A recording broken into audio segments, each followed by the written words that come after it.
مرهم للحموضه؟ اه. يعني بتعمليه فين يعني؟ بقول لك ايه، لو اتصلتي بصيدليه دلوقتي حالا وقلت لها انا عايزه الدواء اللي لونه احمر وغطاه لونه اخضر، تكسبي معايا دلوقتي حالا قصيده مشتريات من كبسه سعودي.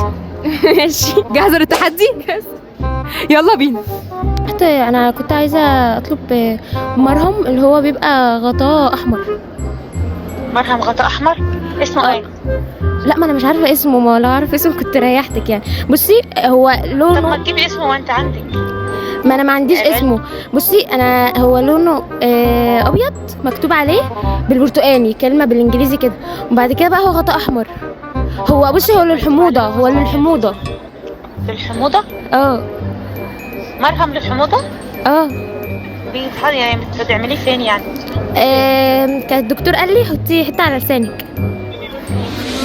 حتى على لسانك؟ طب بقول لك ايه، انت لو معاكي يعني صوره